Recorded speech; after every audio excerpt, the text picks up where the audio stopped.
What a month it's been. Maybe even longer than that for LSU football.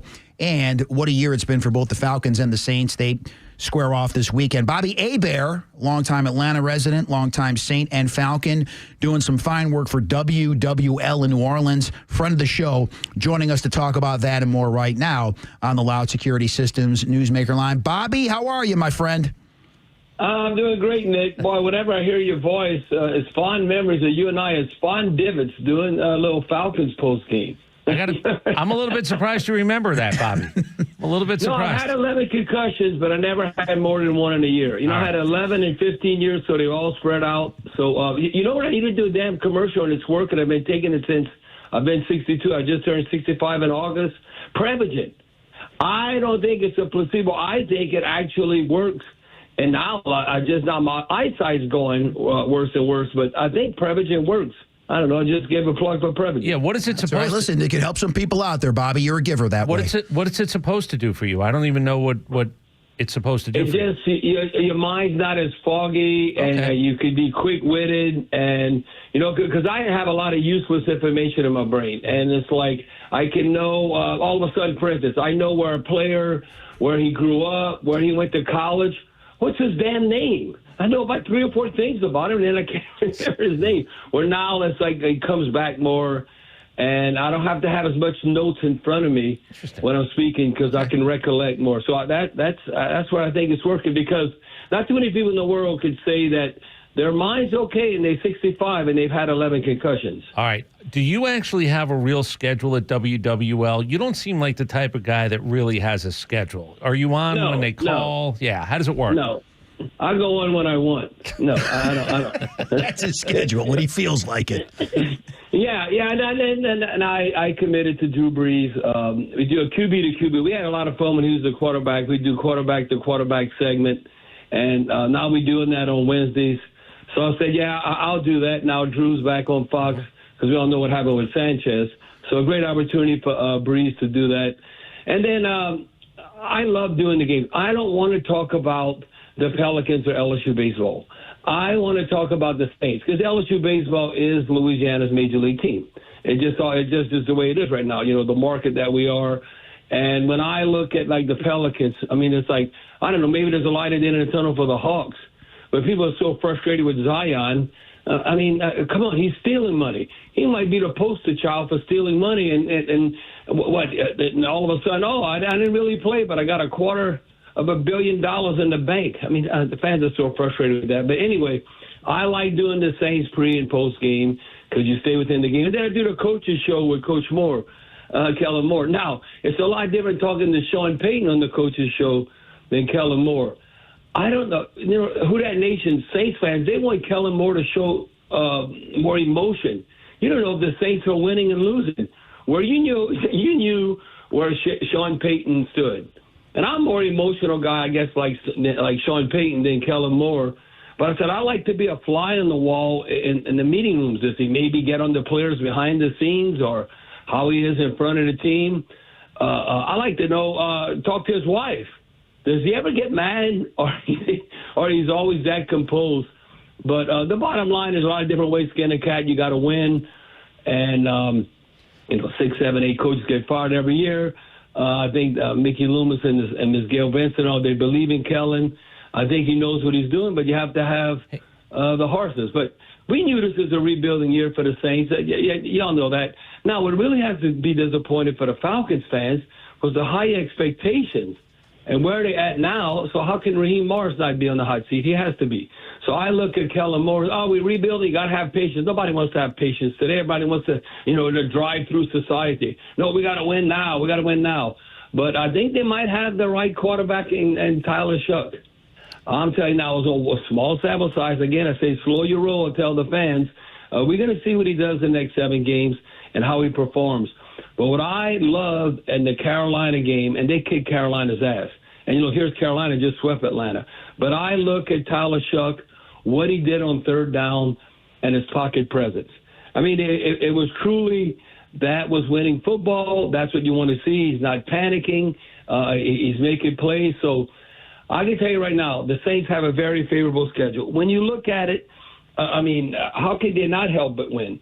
Right now, they have the easiest strength of schedule remaining, as their opponents have a combined winning 34% winning percentage. 5 opponents with records under 500. Now, you always throw out the records when you have 4 division games left. And then you have 2 teams that you got to play who's on pace to pick in the top 5 next year's draft, Titans and Jets. So, no, Tyler Shuck and the Saints, they might be able to go on the road. They're not playing no one. But it is an NFL team. You hear that any given Sunday, it's pros versus pros. But what Tyler Shuck has to do to be the future Saints quarterback, when they win, if the Saints do win, he has to be the reason why they won. Now, the worst-case scenario, because then the Saints fans says, well, I don't want us to win. I want us to have a better draft pick.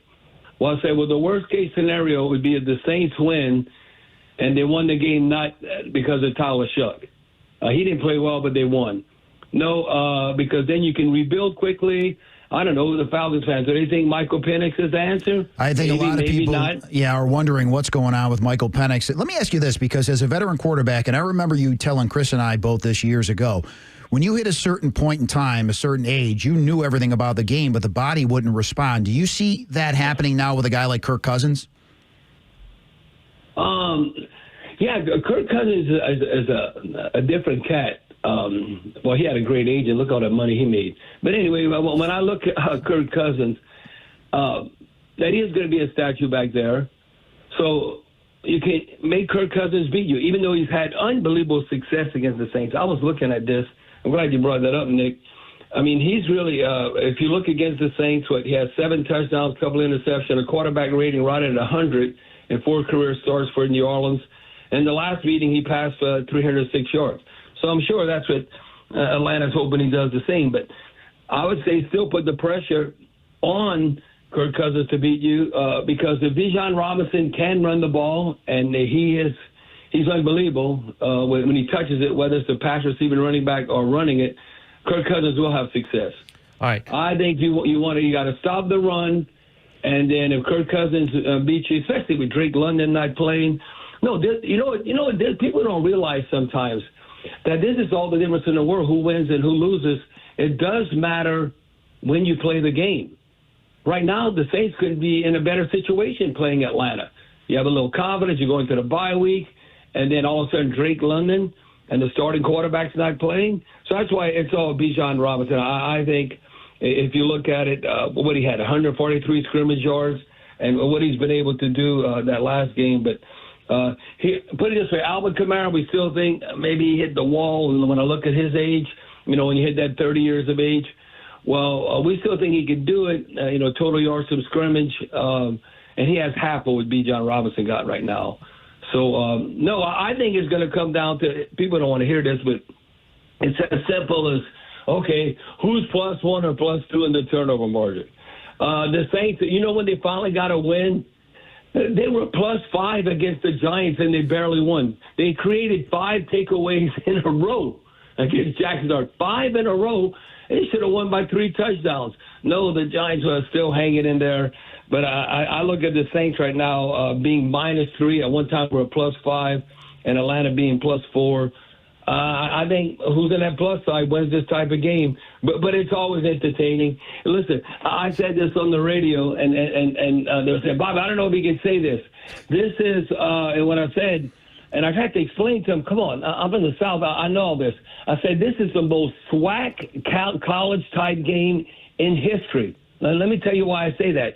It's like the brothers. Look at the people that grew up in New Orleans and live in Atlanta, and it's all cousins. This is like Grambling versus Southern. They play Grambling and Southern on national TV on NBC. Well, that to me is the most historical, black college professional football rivalry when you got the Falcons and the Saints. And believe you me, I've been here as a little boy, been there, done that. I never forget. It was the largest margin of victory. We played Atlanta in 1987. It was the strike year. We won 38-0 at Fulton County Stadium. They had the New Orleans Caravan and buses. They took over Fulton County Stadium. They had 35,000 people. And I'm telling you, in the third quarter, they were second lining. Look, they second lining up and down the stadium. You don't see that in other type rivalries. It's so unique to the South.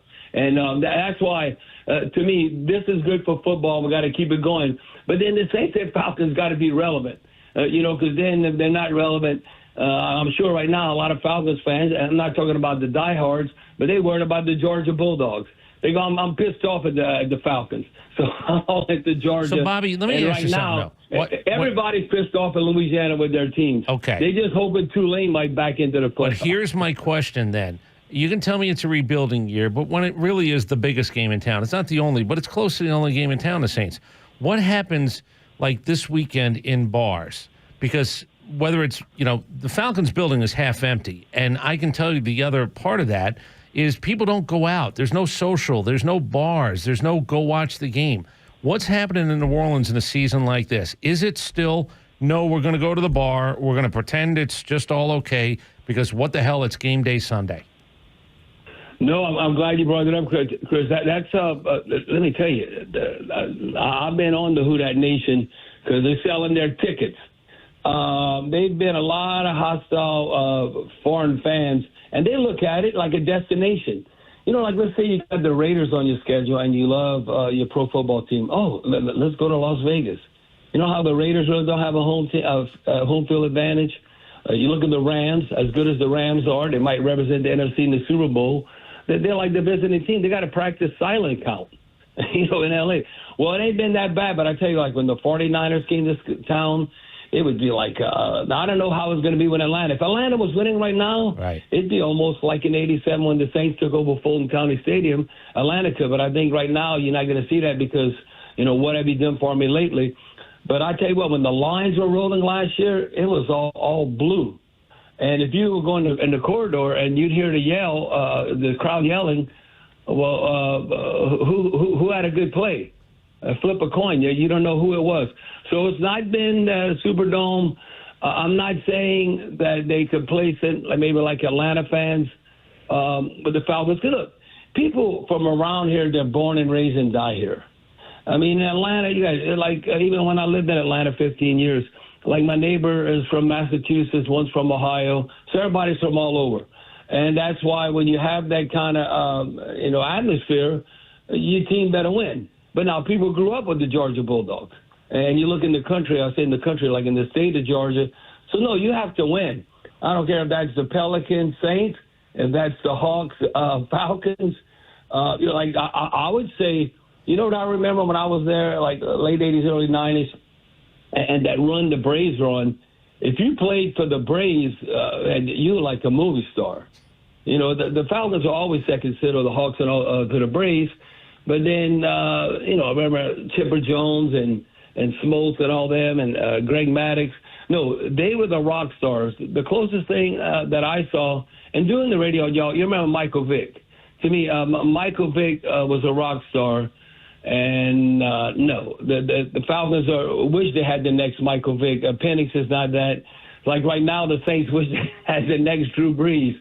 But the bottom line is that I know it has to be frustrating for Falcons fans. They thought they were going to compete with Tampa Bay to win the NFC South. Well, we didn't. The Saints didn't think that.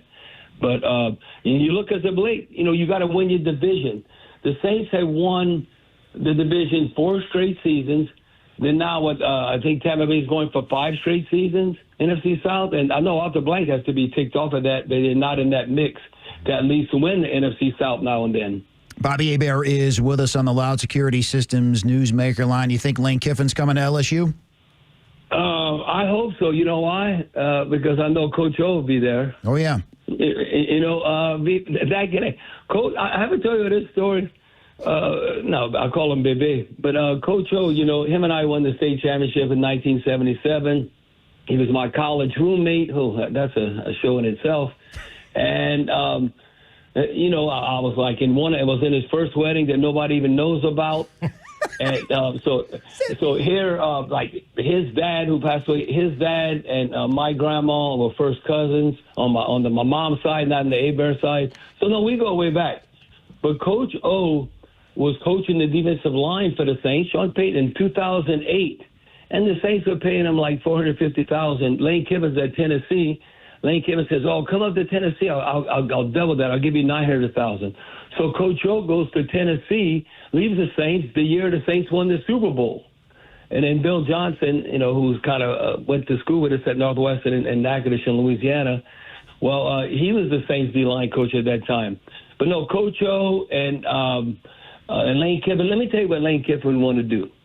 And everybody has a mentor who you're around. Lane Kiffin would love to have the type of career like Pete Carroll. He said, Bob, why you say Pete Carroll? Because that whole USC connection. Pete Carroll won a national championship at USC and won a Super Bowl with the Seahawks. I'm telling you, I think no matter where Lane Kiffin goes, eventually he'd want to win a national championship, obviously, but he'd want to win a Super Bowl as an NFL coach. I think that, Lane is Lane. And the other connection, too, is the interim coach at LSU, Frank Wilson. Frank Wilson was on the West Bank across the Mississippi River in New Orleans High School, and Coach O brought him to Ole Miss, and they were all at LSU. So Frank Wilson, I could see being on the staff with Coach O and Lane Kiffin if they would end up at LSU. So do you think he ends up there? Lane Kiffin's in the catbird seat, though. Obviously, we all know that. But do you think he ends up there? With Coach Orgeron? I don't know. Lane Kiffin, I don't. How can you predict him? I would say right now, flip a coin, and if it lands on heads, I would say yes. And then, Bobby, no, I say that because I really think I do not know. I don't have no inside thing with that, but I know Ole Miss people are ticked off at him because he hasn't committed to them. But Ole Miss ain't won anything. The last time Ole Miss won a national championship, think about it. It had segregation. It was Johnny Vaught in the late 50s, early 60s. When Ole Miss was even relevant. So let me ask you, you know this pulse. Yeah. If they introduce John Summerall, if the guy from Tulane, if he gets the LSU job, is that acceptable to LSU fans or no, do you think? I think why, because why I don't think it'd be acceptable? Because the pompous LSU fans say, we can't go in state like Tulane or UL. Remember Billy Napier, who went to Florida? He was at UL, University of Louisiana in Lafayette. And, no, we don't want him. The thing is, I think Summerall's awesome. I think he's an SEC coach, whether he would be at Auburn, Florida, whatever. Who knows? LSU might humble themselves, and that could be a second or third choice. But to me, he could coach. I don't know if LSU would be humble enough to hire him from Tulane. All right. Give me something about Brian Kelly. And I have no idea what you think of him, if you know him a little bit. Give me something about Brian Kelly that you need to get off your chest. Well, he came and went, and he needed to go. He's a modern-day carpetbagger. And people look up carpetbagger. It's like post Reconstruction, post-Civil War. Anyway, he was never one of us. You got to hang out with the people. You got to be a man of the people in Louisiana. You have to kiss babies and all that, the politics and all that. You can't, when you have the coaches show, you got to hang out with the fans. You can't, my coach's show is, no, they view them as like a pompous prima donna. And, they can be fair and unfair. You only have so many hours in a day. And, the thing is, they don't want Coach Kelly with his free time. Now, you can do whatever in your free time. They don't want him playing golf. He goes, no, you're not playing on the tour. You coach with football. So they want you to 24/7 football. You know why they love Jay Johnson, the LSU baseball coach? And look what he's done. That's the greatest hire ever. Jay Johnson, he's doing an interview, and he goes, well, what are your hobbies? What do you do? Well, time off, I have no hobbies. So, you have to have a hobby. No, my hobby is baseball. Well, they would want that. They don't want to Coach Kelly say, no, I don't do anything. My hobby is football. Now, if you win, you could do what you want. But if you don't win, but it was just how he mingled with the people, and he had to be himself. And no, he was how do you say that? A fish out of water, and that's why it was never a good fit. Lane Kiffin would be perfect here. All right, Sean, I think you mentioned the problem for Moore is he's not Sean Payton. I saw that in St. Louis. Tony La Russa was not Whitey Herzog. Whitey Herzog drank beers. He's from the Midwest. Tony's a California guy who drinks wine. And there really is something to that when you have a fan base that is tried and true, like St. Louis. Those people are born there, they die there. Down in Louisiana, if you don't come across, it's sort of what you just said about Brian Kelly. Who's supposed to be the guy, like maybe LSU's a little bit more ratcheted up in that department, but what personality does the Saints head coach need to have? Let's take winning out of it. What does that guy need to be day in and day out to make Saints fans happy? Well, I think more like if you lost the game, you look pissed off and you're miserable. Almost like how the Eagles fan would expect their coach to be. But the Eagles are always complaining their fans that they're spoiled rotten. But, yeah, I think more emotional, Sean Payton Jr., that type coach. So, like I said, 6, 7, 8 coaches get fired every year. I think that compassionate coach. But they're not giving up on Kellen Moore. They think he's a great mind. And, no, they Miss Gail Benson, look, they just fired the Pelicans coach.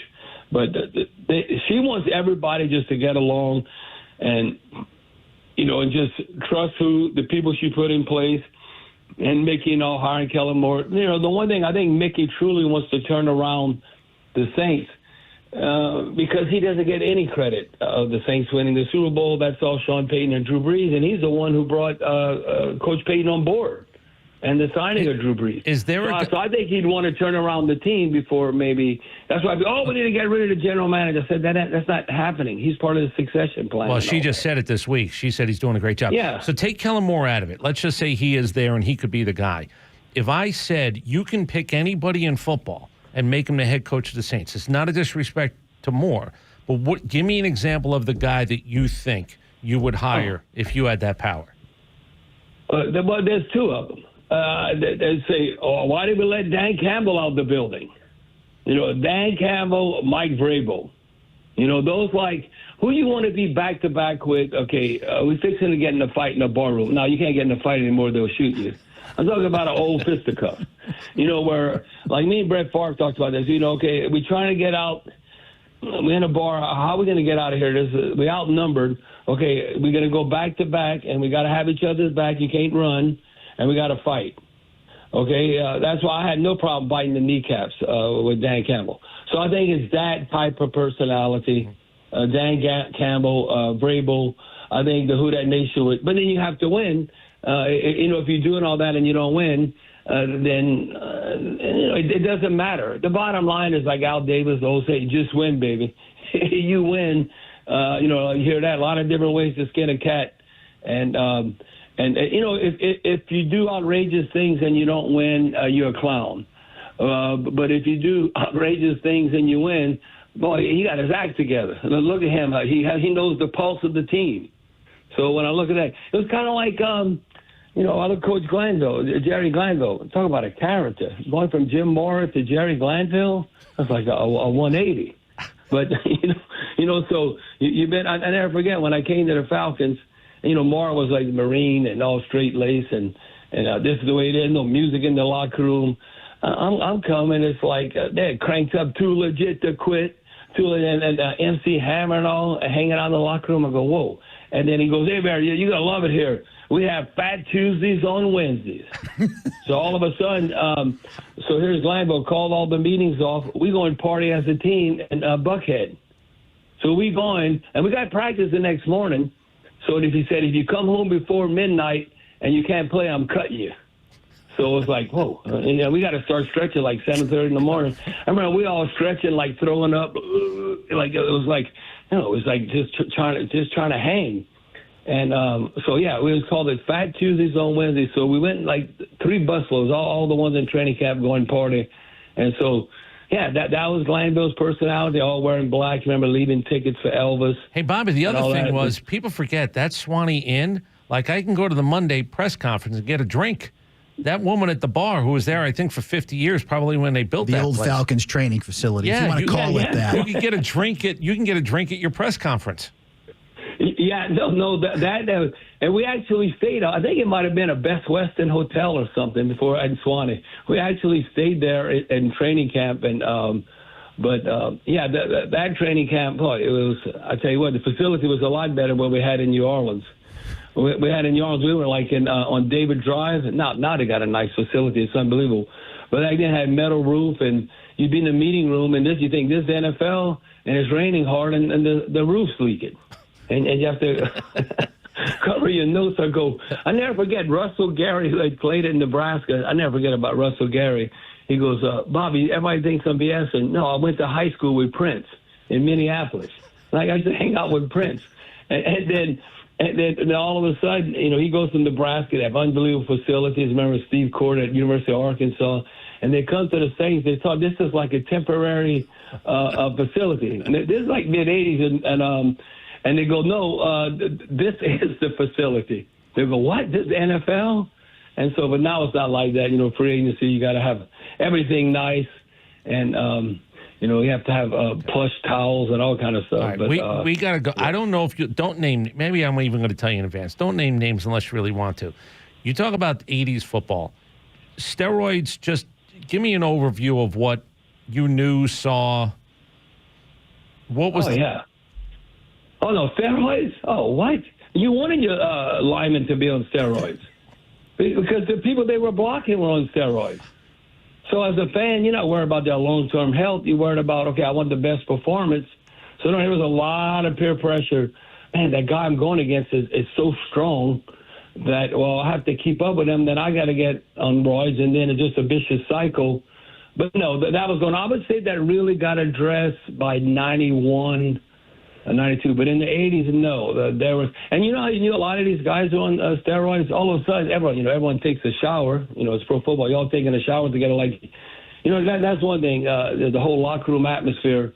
And I remember looking like these big old guys, and their backs would be all broken out, full of zits and stuff. Mm-hmm. And it was like I said, man, they on the juice and stuff. So, but yeah, they'd be so strong in the weight room and setting all kind of records. But it was acceptable. I mean, I remember one time the most I ever benched, like Vinny Testaverde was stronger than me on the bench, but I benched like 365. And I felt like, man, I know I'm one of the strongest quarterbacks. So I said, man, I wonder if I take steroids, I could bench 400. And I guess my wife told me, why would you do that? How's that going to help you play quarterback better? But I guess the male ego, I want to say, I can bench 400. It sounds like a Saturday Night Live skit. Like, what do you bench? Yeah. I still kind of think that way today, Bobby. It hasn't changed for me, and I'm 58, so just keep that in mind. Yeah, so what do you bench? Yeah. So, but I said, no. I said that was stupid. But maybe I was playing another position. Who knows? But that definitely was going on. And the NFL had to address it. You even seen movies and, look at the Steelers. Who was the center of the Steelers? I'm Mike thinking Webster. now. Webster, yeah. Yeah, look how sad story that was. So, no, that was definitely going on. And then, now I'm not too in tune. I don't know too much about this day and age, the growth hormones and all that stuff. But I know with the roids, yeah, that was the heyday with the linemen, definitely in the 80s. All right, let's finish up. Are you nervous about your head with the concussions and everything else? Yes, the Prevagen, man. Yes. Let me tell you, because in my family, my mom, I take after more of my mom's side of the family. My grandpa lived to 84, and like I said, I'm 65. He had Alzheimer's. My mom passed away 15 months ago. She made almost 87. She had Alzheimer's, and it's vicious. It's like, and I'm kind of worried that my kids, I don't know, would put up with me if that ever happened to me. Because my mom was dealing with Alzheimer's, but she don't have a mean bone in her body. She was not belligerent. I think I'd be an asshole. Well, my mother had Alzheimer's too, Bob, and she was the nicest person in the world, and at the end, she was not a nice person. I mean, it does something to you. There's no question about that. Yeah, so that's because of my family. Not so much the concussion, I guess that I guess my awareness of that, mm-hmm. but yeah, just the family history and just with the concussion I've dealt with. But I think my brain had a chance to heal. Like I said, I never had more than one in a year. In 1989 was the worst one when I got my front teeth knocked out. We were playing at Tampa Bay. I was still with the Saints. I was only 29 at the time. But that's one reason I'm telling you, Steve Young and Troy Aikman retired earlier. Then they still could have kept playing. But they got a concussion, and they got another one like 2 or 3 weeks later. Mm-hmm. Now, back then, you wasn't missing 5 or 6 weeks. I mean, after I got that back concussion in Tampa, I played the next Sunday. I didn't even go to practice. And then Morrow's calling my house. When is Bobby coming? I go, oh, my headaches. Then all of a sudden, my head's killing me. And then he goes, oh, my headaches went away on Friday. He says, good, come to practice. We're doing red zone and you're playing Sunday. And so if I'd have got hit again, who knows? I might have been in a coma, but I avoided a hit. And if I get a call, we were playing Washington. And, I did all right. But it was now, I mean, I kind of sound like the old man, get off my lawn. when I see quarterbacks, sometimes, that's roughing the passer. I go, roughing the passer? Well, you can't land on them. It's like, oh, no, you got to hit them between, not too high, not too low. You got to hit them, and then you got to lay them down. And, 9 out of the 11 concussions went from the hit. You know you get the damn concussions from? Hitting the ground. That was the hard-ass turf hitting the ground. Yep. I remember landing on your head, hitting the ground. But I told you all this story before. I got hit so hard one time by Reggie White. We're playing at that terrible field, that hard-ass turf in Philadelphia. And Reggie White hits me, and then my eyes are crossed. I'm so dazed and confused. I mean, all of a sudden, usually the lineman, that will be here all day. They're using 4-letter words and they're going to whip your butt. All of a sudden, he sticks out his hand. There's this giant of a man, and I'm like, just looking at him. He sticks out his hand. He tells me, Jesus loves you. And I was like, whoa, what? And he picks me up, picks me up. And I'm like, this thing is going through my mind. I'm like staggering back to the huddle. And I go, he's not even mad. If he was really mad, I think he could kill me. I think he really could kill me if he was mad. And here he is, he's witnessing to me. I'm like, and telling me Jesus loves him. I was like, that was the most bizarre thing ever. It was like, whoa, Can I what ask the you, hell? what are the odds that didn't really happen, though? I was just going to say that. Was that because you cracked your head on the turf? Well, no, that's why I was saying, am I hearing what I think I'm hearing? And it's like, no, when you mention the Lord's name and Jesus, how can you forget that? Right. That'll stay with you. I was like, whoa. And it was like, I think he was trying to mess with me. Like, look, here I am, I'm all composed and all that. And, the minister, the defense and all that. And I was like, whoa. I got, no, because now you look at Lawrence Taylor. Well, Lawrence Taylor was on that white powder stuff. I mean, I remember I used to mess with defensive players. I look at them and wink and do all, because I remember looking at Lawrence Taylor one time. We were playing the Giants, and I swear it looked like I was looking at a demon, or like he was possessed. So you're saying when he played, allegedly, I don't want to get sued and don't want you to get sued. He was on the white powder when he was playing. Well, allegedly. Look, I had the teammates, the college teammates. Gary Reed has won 2 Super Bowls with him. They had, remember Carson and all that, the whole linebacking core. I mean, they were unbelievable. No, LT was awesome. I mean, come on. Bill Parcells knew what he was doing. He didn't care as long as he's producing. Yep. But I remember looking at him. Look, I'm telling you, like I didn't want to look at him in the eye. It looked like a wolf, or he was like, whoa, look at this cat. It was like the Predator. No, and so he had different personalities out there, but it was like always back then. There was no bounty, and everybody had a bounty. I don't know why the Saints got in trouble for that. Everybody used to do that, Buddy Ryan, Glanville, and all that, and it was like, oh. Their goal was let's knock out the quarterback. Well, now, obviously, the money involved, the fans want to see the quarterbacks. Like, they don't want to see Pat Mahomes or Josh Allen on the bench and stuff. So, but I guess the times change. But, no, the goal back then was knock the crap out the quarterback and get him out. Well, the Prevagen is helping you. It paid off for this conversation we had. It's always great to have you on. We'll catch up later on, Bobby. Thanks for coming on. Yeah, thanks for having me. I get long-winded, so sometimes I just got to tell me to shut up. Got no problem with that. We know what we're doing going in when we talk to Bobby Hebert. Stay well, Bobby. On the Loud Security Systems Newsmaker line.